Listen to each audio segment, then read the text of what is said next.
After this, the word of the Lord came to Abram in a vision. Do not be afraid, Abram. I am your shield, your very great reward. But Abram said, Sovereign Lord, what can you give me since I remain childless and the one who will inherit my estate is Eliezer of Damascus? And Abram said, You have given me no children, so a servant in my household will be my heir. Then the word of the Lord came to him, This man will not be your heir, but a son who is your own flesh and blood will be your heir. He took him outside and said, Look up at the sky and count the stars, if indeed you can count them. Then he said to him, So shall your offspring be.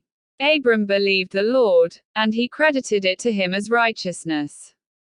He also said to him, I am the Lord, who brought you out of Ur of the Chaldeans to give you this land to take possession of it. But Abram said, Sovereign Lord, how can I know that I will gain possession of it?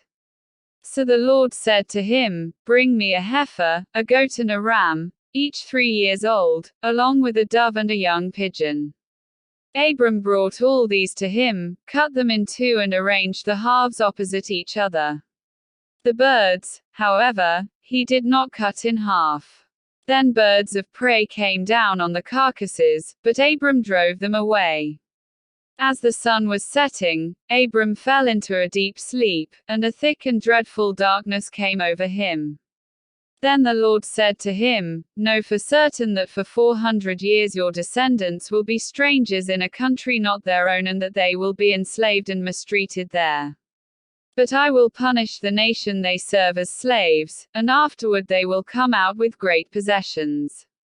You, however, will go to your ancestors in peace and be buried at a good old age. In the 4th generation your descendants will come back here, for the sin of the Amorites has not yet reached its full measure. When the sun had set and darkness had fallen, a smoking firepot with a blazing torch appeared and passed between the pieces. On that day the Lord made a covenant with Abram and said, To your descendants I give this land, from the Wadi of Egypt to the great river, the Euphrates, the land of the Kenites, Kenizzites, Cadmonites, Hittites, Perizzites, Rephites, Amorites, Canaanites, Girgashites and Jebusites. Genesis 15, 1-21.